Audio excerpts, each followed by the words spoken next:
Scontro diretto ad alta quota in classifica, quello che va in scena al Grondona di Genova, dove i padroni di casa del Ponte Decimo, al momento terzi in classifica con 47 punti, affrontano la Dinamo Santiago, che arriva a questa partita da quarta a 46, con un solo punto di divario proprio dai Granata. Big match per la lotta playoff in un'atmosfera come sempre resa calda dai tifosi locali. Primo tempo a tinte rosso-blu, con il primo tiro in porta scoccato da Mello intorno al quarto minuto. Al quarto d'ora viene assegnato un calcio di rigore alla Dinamo Santiago per questo tocco di mano in area di Caselli, tradito dal rimbalzo di questo calcio d'angolo. Sul dischetto si presenta il numero 9 Lorenzo Lobianco, che incrocia forte e non sbaglia nonostante Corsini avesse intuito la direzione del penalty.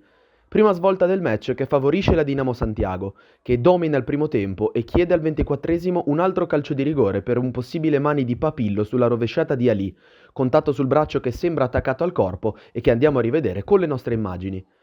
Il Ponte Decimo si scuote al 45esimo. Montermini suggerisce dentro per Riva, che viene ipnotizzato da Arteaga Carrion.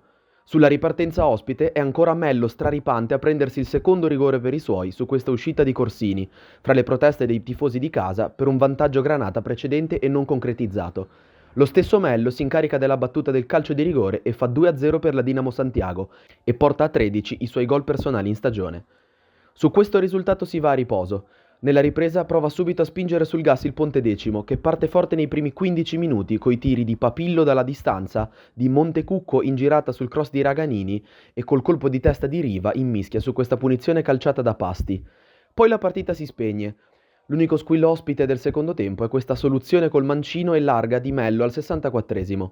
Il Ponte Decimo si fa vedere ancora con il destro di Papillo che non trova la porta, ma rimane in 10 uomini al 90esimo, quando termina in anticipo la partita di Rebora, espulso per somma di ammonizioni. Si tratta dell'ultimo segnale di questo big match, portato a casa per 2-0 dalla Dinamo Santiago, che supera proprio il Ponte Decimo e sale al terzo posto in classifica con 49 punti, in attesa degli ultimi 90 minuti della stagione regolare.